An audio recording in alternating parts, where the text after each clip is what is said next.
Hello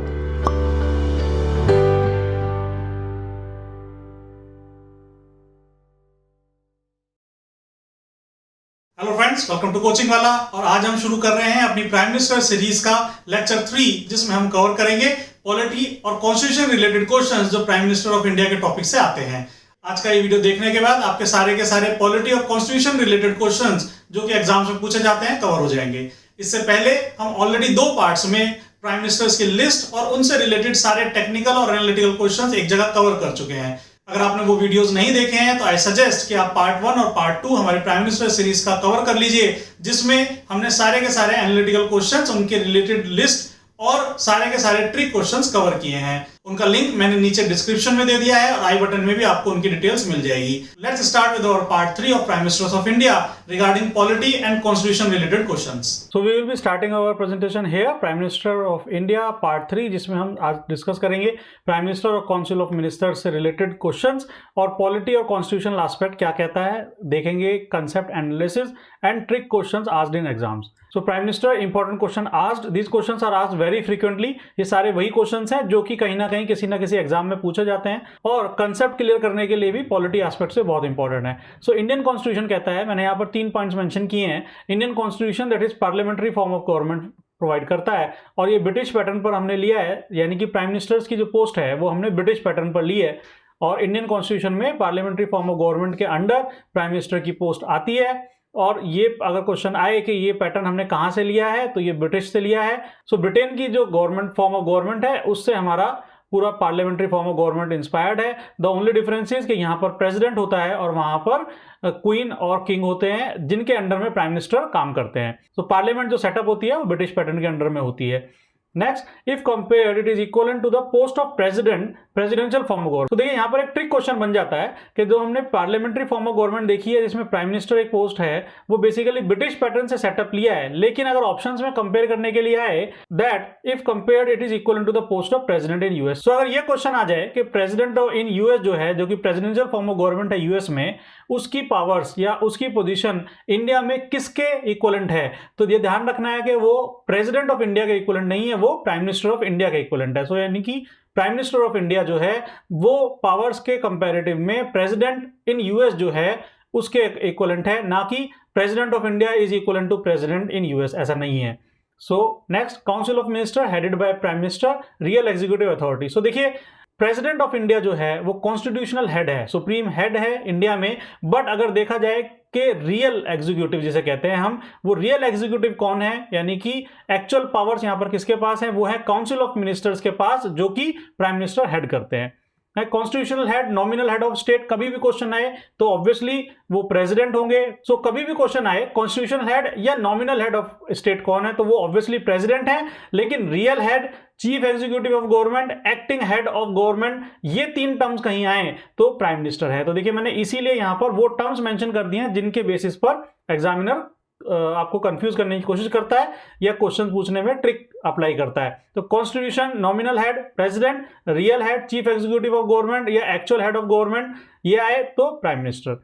next, primus inter pares, ये एक term use होती है जिसका मतलब होता है फर्स्ट अमंग इक्वल्स, और एक दूसरा टर्म यूज होता है inter stellas luna minores, a moon among lesser star. So basically ये भी मैंने यहाँ पे इसलिए मेंशन किया है तो कई बार ये टर्म लिखकर पूछ लेते हैं कि फर्स्ट अमंग इक्वल्स किस पोजीशन के लिए मेंशन होता है, तो वो भी प्राइम मिनिस्टर के लिए होता है।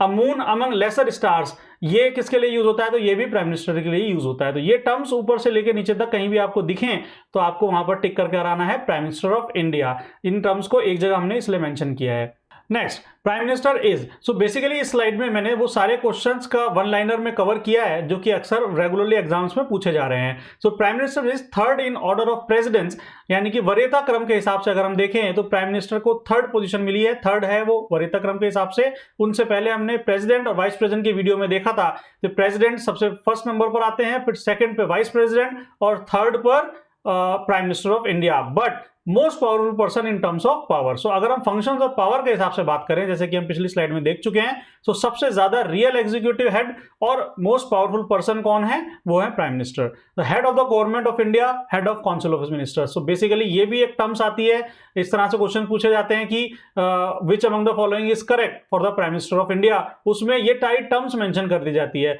Head of the government of India, head of council of ministers, और उसी में कहीं लिख देंगे कॉन्स्टिट्यूशनल हेड ऑफ इंडिया। सो हमें जैसे पहली स्लाइड में देखा, कॉन्स्टिट्यूशनल हेड या नॉमिनल हेड नहीं है, रियल एग्जीक्यूटिव है और हेड ऑफ द गवर्नमेंट है। Next, chairman of the cabinet, ये भी टिक करने के लिए आता है, prime minister is chairman of the cabinet. Head of nuclear command authority, NITI Aayog के हेड हैं। Appointment committee of the cabinet, department of atomic energy, department of space and ministry of personal, public grievance and pension. So इन सारी committees के भी और इन सारे departments के भी प्राइम मिनिस्टर हेड हैं। तो ये सारे क्वेश्चंस आपको इसी तरह से आते हैं, which among the following is true about the prime minister, और उसमें से एक कोई चीज हटा के आपको वो याद रखनी पड़ती है। Next, chief spokes person of the union government, ये टर्म भी प्राइम मिनिस्टर के लिए यूज होती है। Leader of the party in power, so basically जो भी पार्टी पावर में होती है उसके प्राइम मिनिस्टर नॉर्मली लीडर होते हैं। सो ये सारे क्वेश्चन जो हैं वो प्राइम मिनिस्टर के लिए ही रेलिवेंट है, और इसी तरह से ये किसी ना किसी फॉर्म में, किसी सेंटेंस की फॉर्म में, किसी मल्टीपल चॉइस क्वेश्चन की फॉर्म में ये सारी टर्म्स यूज होती हैं। नेक्स्ट, पीएम नियुक्ति, अपॉइंटमेंट वर्सेस निर्वाचन, इलेक्टेड, ट्रिक क्वेश्चन। ये टॉपिक बहुत ही इंपॉर्टेंट है। आई डोंट थिंक कि किसी ने इतने अच्छे तरीके से ये एनालाइज किया होगा, बट अक्सर एसएससी, यूपीएससी और इवन इन इंटरव्यूज जब आपसे बात करता है कोई और आपसे आपकी नॉलेज टेस्ट करने की कोशिश करता है, तो यहाँ पर ये बहुत ही इंटरेस्टिंग ट्रिक क्वेश्चन बनता है। और मैंने पर्सनली ये फेस किया था कि जब मुझसे किसी ने ये पूछा, तो बहुत ही अच्छे से इस क्वेश्चन को सब जानते हैं, सब पढ़ते हैं, बट बहुत ही अच्छे से आपको कंफ्यूज किया जा सकता है। तो आज इस स्लाइड में हम उस कंफ्यूजन को दूर करेंगे कि प्राइम मिनिस्टर का निर्वाचन होता है या नियुक्ति होती है। तो प्राइम मिनिस्टर जो है वो इलेक्टेड है या अपॉइंटमेंट होता है उसका। तो यहां पर हम देखेंगे कि एक्चुअली कॉन्स्टिट्यूशन क्या कहता है, और उसके बेसिस पर आप अपने आर्ग्यूमेंट से कैसे ये क्लियर कर सकते हैं कि अपॉइंटमेंट या इलेक्शन में प्राइम मिनिस्टर इलेक्टेड और अपॉइंटमेंट, निर्वाचन या नियुक्ति, क्या डिफरेंस है। So article 75 says PM shall be appointed by president. तो यहां पर ही सारे डाउट्स पहली बार आप अपने माइंड में क्लियर कर लीजिए कि प्राइम मिनिस्टर जो है वो निर्वाचन नहीं है, उसकी नियुक्ति होती है। Prime minister shall be appointed by president, प्रधानमंत्री की नियुक्ति होती है, इसमें कोई कंफ्यूजन नहीं है। अगर क्वेश्चन आता है या कहीं सेंटेंस में लिखा आता है, बहुत फ्लो में लिखते हैं लोग, जानते हैं तो इसलिए वो इतना ध्यान नहीं देते। अगर क्वेश्चन में ये लिखा आ जाता है prime minister is elected by president, तो हमें पता होता है लेकिन हम इतना ध्यान नहीं देते। तो ध्यान रखना है कि यहाँ पे यही गड़बड़ होती है। Prime minister is not elected by president, prime minister is appointed by president, प्रधानमंत्री की नियुक्ति होती है। Member of parliament are elected, note the difference, trick question. तो बेसिकली एग्जैक्टली यही एक मेजर डिफरेंस है जिस पर ट्रिक किया जाता है, और आपको एक्चुअली कितनी भी नॉलेज हो बट आपसे जब आर्ग्यूमेंट किया जाता है तो लोग इजिली कंफ्यूज कर देते हैं। तो देखिए, मेंबर ऑफ पार्लियामेंट जो हैं वो लोकसभा या राज्यसभा, मेंबर ऑफ पार्लियामेंट जो है वो इलेक्टेड होते हैं, वो निर्वाचन होता है उनका। मेंबर ऑफ लोकसभा जो हैं, जो कि लोअर हाउस है, लोकसभा के मेंबर डायरेक्टली इलेक्टेड होते हैं, और राज्यसभा के मेंबर भी इलेक्टेड होते हैं बट इनडायरेक्टली होते हैं। सो मेंबर ऑफ पार्लियामेंट हमेशा ही इलेक्टेड होंगे, बट प्राइम मिनिस्टर जो है वो अपॉइंटेड बाय प्रेसिडेंट है, इलेक्टेड बाय प्रेसिडेंट नहीं है। ये एक बहुत इंपॉर्टेंट क्वेश्चन है और इसे आप नोट करें। Prime minister and council of minister resigns to president, ये भी क्वेश्चन इंपॉर्टेंट है क्योंकि प्रेसिडेंट ही प्राइम मिनिस्टर को अपॉइंट करता है और प्रेसिडेंट ही काउंसिल ऑफ मिनिस्टर्स को अपॉइंट करता है प्राइम मिनिस्टर की एडवाइस पर, तो वो लोग उसे रिजाइन भी करेंगे। तो बेसिकली अपॉइंटमेंट और रिजाइन दोनों प्रेसिडेंट को होता है, प्राइम मिनिस्टर और काउंसिल ऑफ मिनिस्टर्स का। Next, any person can be prime minister और minister but it is compulsory to obtain membership of either Lok Sabha और राज्यसभा विद इन 6 मंथ। ये क्वेश्चन इंपॉर्टेंट है, ये टर्म आती है बेसिकली कि 6 मंथ, या लिख देते हैं उसमें 6 मंथ, 1 ईयर, 2 ईयर, यहां पर ये क्वेश्चन इंपॉर्टेंट बन जाता है। तो यहां पर हम कहना क्या चाह रहे हैं, हम यहां पर कहना चाह रहे हैं कि कोई भी पर्सन प्राइम मिनिस्टर बन सकता है या मिनिस्टर भी बन सकता है, लेकिन ये कंपलसरी है कि अगर वो प्रेजेंटली लोकसभा या राज्यसभा किसी भी हाउस का मेंबर नहीं है तो उसे 6 महीने के अंदर अंदर वो राज्यसभा या लोकसभा का मेंबर होना पड़ेगा, तभी वो प्राइम मिनिस्टर या मिनिस्ट्री का पद आगे संभाल सकता है, नहीं तो उसे हटना पड़ेगा। तो ये टर्म आती है 6 महीने का जो टर्म दिया गया, ये मेंशन किया गया कि 6 महीने के अंदर अंदर उसे किसी भी हाउस का मेंबर होना पड़ेगा। यहाँ पे मैंने मेंशन कर दिया है जस्ट रेफरेंस के लिए कि यूके में ऐसा नहीं है, यानी कि ब्रिटेन में वहां पर लोअर हाउस में ही वो पर्सन आ सकता है, राज्यसभा से नहीं आ सकता है। बेसिकली हम यहाँ पर क्या कह रहे हैं, हम कह रहे हैं कि प्राइम मिनिस्टर लोकसभा और राज्यसभा दोनों से आ सकता है, लेकिन अगर वो प्रेजेंटली जब वो प्राइम मिनिस्टर बना है उस टाइम पर वो किसी भी हाउस का मेंबर नहीं है तो उसे 6 महीने के अंदर अंदर किसी भी हाउस की सदस्यता लेनी पड़ेगी। Next, PM can be from any house of the parliament, Lok Sabha and Rajya Sabha, जो कि मैंने अभी बताया। अगर क्वेश्चन आए तो आपको ये टिक करना है। Next, PM tenure is 5 year but in emergency it can be extended to 1 year. Normally हमें पता है कि 5 साल के लिए चूज होता है, बट अगर इमरजेंसी कंडीशन है तो 1 ईयर के लिए वो एक्सटेंड भी किया जा सकता है। Next, prime minister trick questions, हम कंटिन्यू करते हैं आगे। प्राइम मिनिस्टर से रिलेटेड जो ट्रिक क्वेश्चंस आते हैं उनके रिगार्डिंग।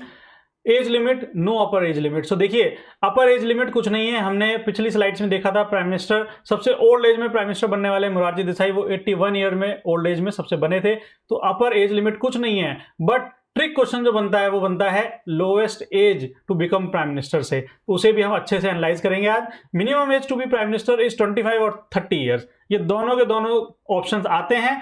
25, 30, 35 ईयर, इस तरह से ऑप्शंस आते हैं और कंफ्यूज किया जाता है। तो अगर क्वेश्चन आएगा तो आपको कैसे उसकी अंडरस्टैंडिंग लेनी है और उसी हिसाब से उसे आंसर देना है, उसे हम आज एनालाइज करते हैं। He should have completed his 30 years if he is a member of Rajya Sabha और can be 25 year of age if he is a member of Lok Sabha. तो यहां पर मैंने आपका कंफ्यूजन क्लियर कर दिया है। सो कंसेप्ट क्या है, देखिए यहां पर कंसेप्ट समझने की जरूरत है। हम जानते हैं कि प्राइम मिनिस्टर जो है वो लोकसभा से भी आ सकता है और राज्यसभा से भी आ सकता है। हमने पहली स्लाइड्स में देखा था, जो प्राइम मिनिस्टर की हमने पहली स्लाइड कवर की है उसमें हमने देखा था श्रीमती इंदिरा गांधी, एच.डी. देवेगौड़ा और IK. Gujral, even doctor Manmohan Singh, ये सारे राज्यसभा के मेंबर्स थे जो प्राइम मिनिस्टर बने। तो हम जानते हैं कि राज्यसभा से भी प्राइम मिनिस्टर बन सकता है और लोकसभा से भी बन सकता है। तो राज्यसभा की जो मेंबर है वही प्राइम मिनिस्टर बनेगा ऑब्वियसली। तो राज्यसभा की जो मेंबर्स की मिनिमम एज है इलेक्ट होने के लिए वो क्या है, 30 इयर्स। लेकिन लोकसभा में इलेक्ट होने की जो मेंबर ऑफ पार्लियामेंट की लोवेस्ट एज है वो है 25 इयर्स। सो यहीं पर कंफ्यूजन क्रिएट होता है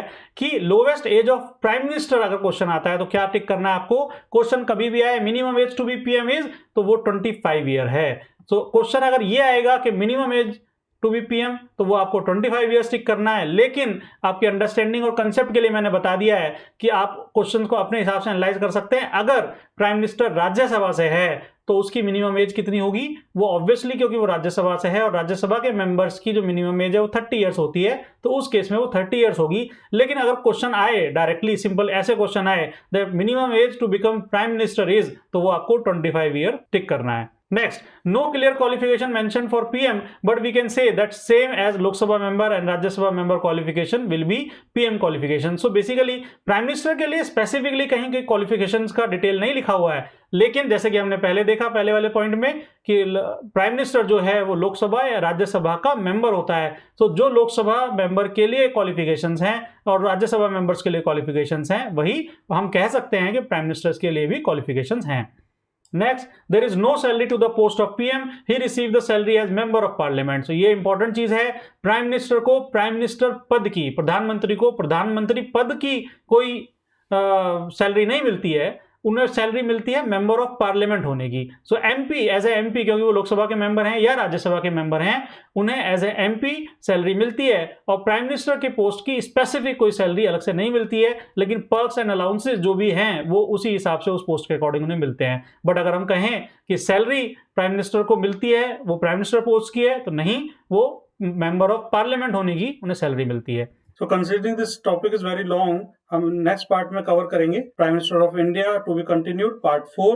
Topics that will be covered: what Constitution says, every word is a question, Council of Ministers, Article 74 and 75, Council of Ministers and Cabinet. So ये topic हम next part में cover करेंगे, जिससे polity और Constitution related ये पूरा topic cover हो जाएगा। Thank you all, please subscribe for more videos. Thank you all for watching this video. I hope this was helpful. Please like and comment on this video and please subscribe to our channel The Coaching Wala for more such videos. आप हमें Instagram पर भी follow कर सकते हैं, जिसमें हमारे page का नाम है The Coaching Wala, और उस पर भी हम रेगुलरली न्यू और इंटरेस्टिंग क्वेश्चंस पोस्ट करते रहते हैं। See you soon with the next video. Till then, keep watching, keep learning and stay safe. Thank you.